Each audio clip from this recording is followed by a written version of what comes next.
Happy Thursday, scientists. How are you today? All right, I'm hearing an improvement from yesterday. I was actually having a tough time coming up with what we'll learn about, but it finally came to me. I went back to our learning from Tuesday. That was the day I shared the facts that I learned while doing research that all living things breathe, grow, change, and need food and water. You know which item really stuck with me that I had a really hard time understanding? Yes, the seaweed, but we talked about that yesterday. I was and am still thinking about the crab shell. There were some things about it that I had a hard time understanding. For instance, is the shell a part of the crab, or is it like a rain jacket that you can take off? And what about hermit crabs? They can use anything for a shell. So today, we will learn about a certain crab and also learn about some that you can find here in the San Francisco Bay Area. You can actually trap your own and eat them. It's really fun, and crab tastes pretty yummy with some herbs and butter. Well, would you like to learn what I learned? Awesome.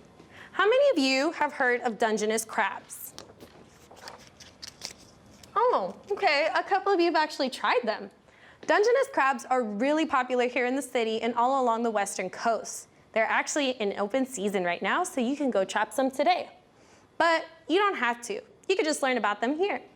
When I've trapped some in the past, they were different from other crabs. When I think of crabs, I think of bright red creatures with a lot of spiny legs.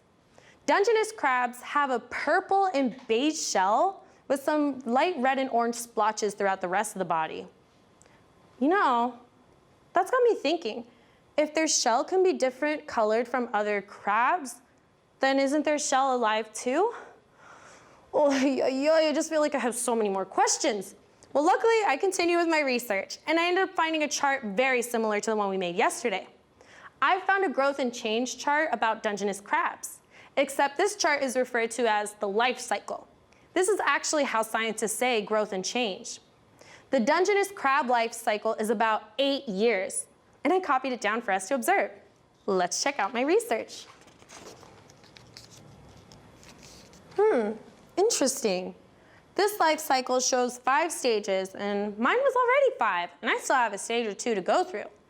So after coming out of the eggs, they grow through a stage where they're called zoa.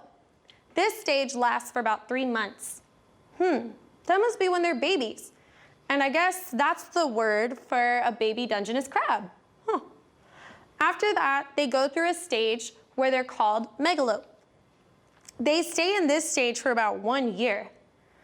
And they are about the size of a dime. They're about the size of a dime, but that's kind of hard to imagine. This is also the point where they start to look a little more like crabs. The next stage, they're called juvenile crabs, and they get a lot bigger. They stay in this stage for about 2 to 3 years. This is kind of like the teenage stage for us humans, but crabs get there a lot faster. After that, they reach their final stage, adulthood. Then they lay eggs, and the life cycle starts all over again. How interesting. What did you find interesting about the dungeness crab life cycle? Ooh, me too.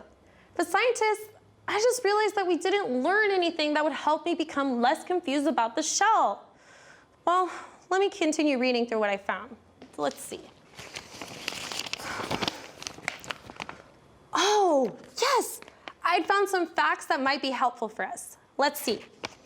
Dungeness crab have 10 legs, and they use the front 2 like pinchers so they can grab things and attack other animals. Oh, I've had a crab grab my finger.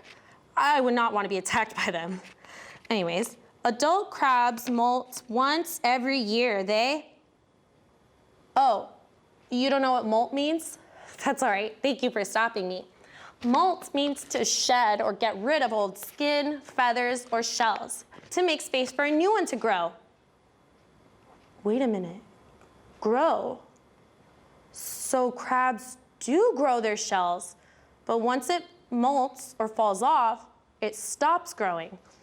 That would mean that the shell that I found on the beach was not living, but it definitely was a part of something living at some point. Crabs are really interesting, and they have a few interesting similarities to humans. What questions do you still have about crabs? Huh.